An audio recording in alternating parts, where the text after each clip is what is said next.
এই যে সামনে নির্বাচন আসতেছে, রাতের বেলা আইসা বলবে, ও মুন্সি সাহেব, ও হুজুর সাহেব, ও চাচা, ওমরা তো 5 বার করছেন। কয় হ্যাঁ, আমি অমুক দল থেকে আইছি, আমি তোমারে 500 দিয়ে ছোট করতে চাই না, 2000 দিলাম।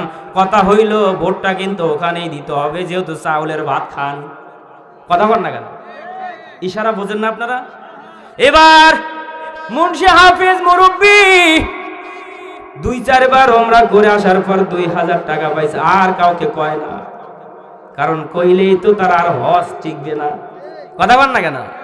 হজ টিকবে না। এই জন্য মনে মনে ভাবছে, টাকা যেহেতু 2000 পাইছি, আরো অন্য অন্য দল তো আসবে, কিন্তু ইসলামিক দল তো আর টাকা দিবে না, তারা টাকা ছাড়াই ভোট চাবে, কারণ দেশ উন্নয়ন করবে। তো আমাদের দেশের উন্নয়নের দরকার নাই, আমরা টাকা পায়া একটু যদি চার বিড়ি খাইতে পারি, এটাই তো বড় কিছু। অতএব নগদ যা পাবো এটা নিয়েই খুশি, কাউকে বলা যাবে না। এরকম জাতের মানুষ এই জয়তুল গ্রামে আছে না? না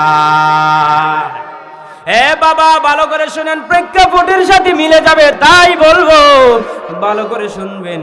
আপনি একা বাঁচলেন 2000 টাকা পায়া, ওই 2000 টাকা দিয়ে যেই জায়গায় ভোটটা দিবেন, ওই আপনার ভোটের মাধ্যমে বাংলাদেশের 20 কোটি মুসলমান নির্যাতিত হবে। জোরে কথা কন না কেন?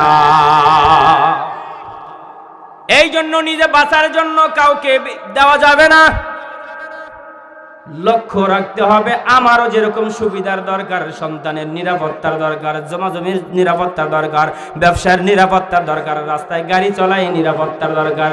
কোথাও কোনো চাঁদা দেওয়া যাবে না, কোথাও কোনো চাঁদাবাজি হবে না, কোথাও কোনো দুর্নীতি হবে না।